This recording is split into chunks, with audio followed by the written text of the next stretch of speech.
जगह थे, थकान भी थी, मगर उठने की इच्छा नहीं कर रहा था। बहुत अच्छा लग रहा था। लगा कि हमारे गोपालगंज, सिवान और छपरा में ऐसी प्रतिभा जो देश स्तर पर अपनी ख्याति अर्जित कर रहे हैं, बहुत अच्छा लगा। सर, छोटा मुशायरा था, यहाँ बड़े बड़े मुशायरे हुआ करते थे, बड़े बड़े कद्दावर शायर यहाँ आया करते थे। क्या चाहते हैं इस तरह के बड़े मुशायरे का आयोजन? निश्चित तौर पे, और सपोर्ट मिलना चाहिए ऐसे कार्यक्रमों को। बड़ा दुर्भाग्यजनक है कि जो नई पीढ़ी है इनसे थोड़ा अलग हुआ है, उसे जोड़ने की ज़रूरी है और ऐसे आयोजन से जुड़ेंगे वो लोग। आपको सर कितना मज़ा आया यहाँ आकर? बहुत मज़ा आया। 1.5 घंटा रुके। कल रात में मैंने जगह था किसी कार्यक्रम की वजह से थकान था, पटना से आज मैं आया था और बहुत अच्छा लगा। 1.5 घंटा हमने रुका। सर, इस तरह के प्रोग्राम में आए, ऐसा क्या फिर सिवान में प्रोग्राम इस तरह का होना चाहिए? निश्चित तौर पर होना चाहिए, निश्चित रूप। सर, प्रशासन का कितना कोऑपरेशन रहेगा अगर बड़ा प्रोग्राम का आयोजन हो तो? बिल्कुल 100% कोऑपरेशन रहेगा। Thank you sir, thank you. जो बिना है जनाब कमर शिवानी साहब और हमारे मंच पर बैठे हुए शोहरा हजरात और हाजिरीन महफिल में बैठे हुए आज के मुशायरे का मुख्य अतिथि माननीय श्री राम बाबू बैठा जी से मैंने यह अपील किया कि मुझे 10 मिनट और वक्त दिया जाए ताकि मैं कुछ कह सकूं आपके प्रति। हुजूर, सुना जाएगा।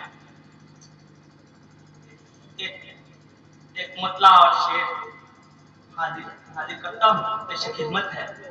पूछो ना क्या हुआ है तुझे देखने के बाद, पूछो ना क्या हुआ है तुझे देखने के बाद, दिल हाथ से गया है तुझे देखने के बाद। पूछो न क्या हुआ है तुझे देखने के बाद, दिल हाथ से गया है तुझे देखने के बाद। मैं तो समझ रहा था मिलेगा सुकून दिल, दर्द और बढ़ गया है तुझे देखने के बाद, दर्द और बढ़ गया है तुझे देखने के बाद।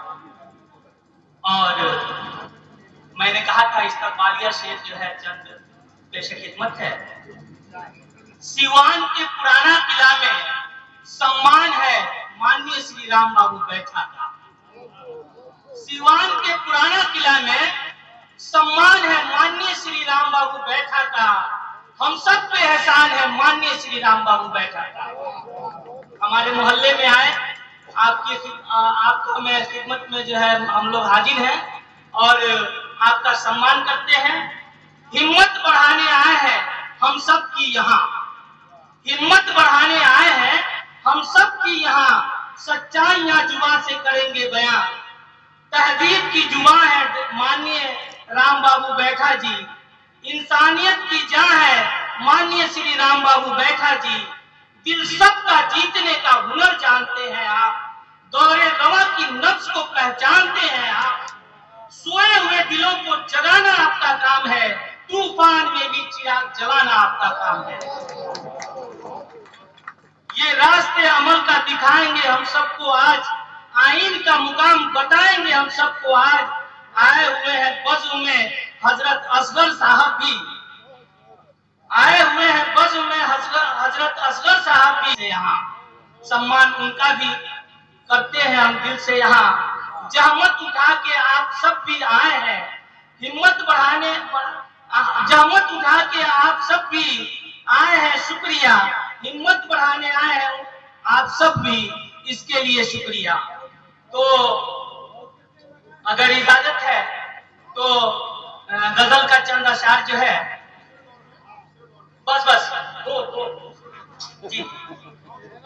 जो है बंद कब से वो घर बोलते हैं, जो है बंद कब से वो घर बोलते हैं, गुनाहों में भीतर के डर बोलते हैं।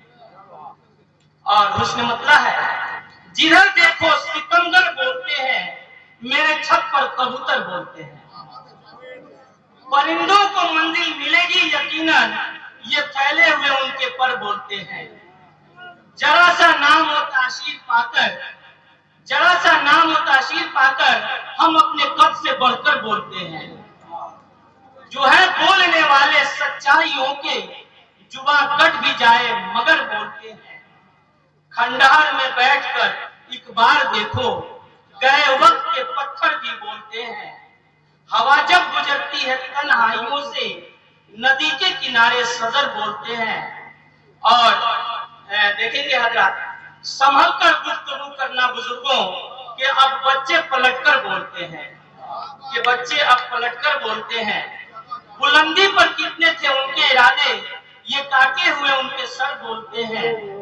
कुछ अपने जिंदगी में मर चुके हैं, कुछ अपने जिंदगी में मर चुके हैं, कुछ ऐसे हैं जो मरकर बोलते हैं। इन्हें आबो दाना मिलता जिधर से, ये पंछी हमेशा उधर बोलते हैं। और जो घर में बोल दे तो रह ना पाए, हजरत देखेंगे, जो घर में बोल दे तो रह ना पाए, जो हम सब घर के बाहर बोलते हैं। और मक्का का शेर है असगर कैसी अजब बस्तियां ये शहर की, ना आपस में जिसके बसर बोलते हैं, ना आपस में। दोस्तों, अभी मैं सिर्फ 2 मिनट में, दोस्तों एक साहब बहुत देर तक मुशायरा में पढ़ते रहते हैं, तो एक आदमी लाठी लेकर स्टेज पर आ गया।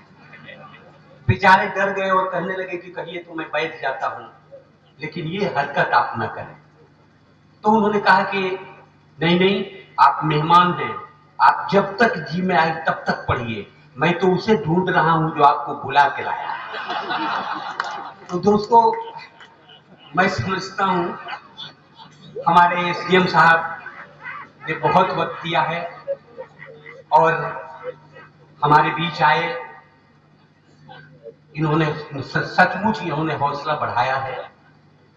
पुराना किला में मुशायरों का एक रवायत है और जिसे मैं आपके सामने भी कहना चाहता हूं कि ये वही पुराना किला है जहां हिंदुस्तान का बड़ा से बड़ा शायर आया, इसी मैदान में आया, इस्लामिया स्कूल के उस अहाते में भी आया।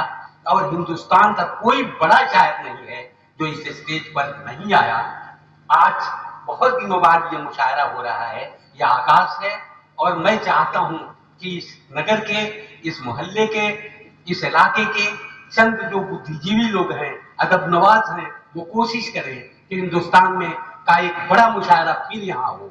और मैं प्रशासन से भी ये गुजारिश करना चाहूंगा कि आप लोग भी इसमें कोऑपरेट करें और इस तरह का कोई मुशायरा हो, इसलिए कि मैं समझता हूं कि आदमी को आदमी बनाने में मुशायरे से बेहतर किसी का रोल नहीं। कहा जाता है कि एक बार गंगा मैया से कोई जाके पूछ रहा था कि गंगा मैया, तुम्हारा पानी मीठा है लेकिन तुम खारे समंदर में जाके गिर जाती हो, इसका हासिल क्या है, क्या फायदा? तो गंगा चुप रही, लेकिन बार बार यही सवाल पूछता रहा तो गंगा ने अवतार लिया और वो कहने लगी कि ये सवाल पूछने के पहले मेरे धैर्य, मेरे पेशेंस की तुम तारीफ करते, इसलिए कि मैंने ये तय किया है कि जब तक समुद्र का पानी मीठा न हो जाए उसे मैं अपना मीठा पानी पिलाती रहूंगा। मैं समझता हूं कि शायरी का काम, मुशायरे का काम, कवि सम्मेलन का काम यही है जो इंसान को इंसान से जोड़े, मोहब्बत का एक दरिया बहा दे। यही काम है मुशायरे का, यही काम है कवि सम्मेलन का, यही काम है अदीबों का। और मैं समझता हूं कि इस स्टेज से यही काम आज की रात होगा और हम लोग इसी काम के लिए तमाम लोग इकट्ठे हुए हैं। आइए, ये दुनिया नफरतों की आखिरी स्टेज पर है, इलाज इसका मोहब्बत के सिवा कुछ भी नहीं है, कुछ भी नहीं। मैं ये चाहता हूं कि एसडीएम साहब, अगर आप वक्त दें तो कोई बात नहीं, और अगर आप जाना ही बहुत जरूरी हो तो हम रोक नहीं सकते, इसलिए कि जानता हूं मैं आपकी मसरूफियत, प्रशासन के मुख्तलिफ काम हैं। अगर रुक सकते हैं तो 2-1 और अच्छे शायरों को सुनवा दूं, अगर नहीं रुक सकते हैं तो जी आइए जनाब। चाहते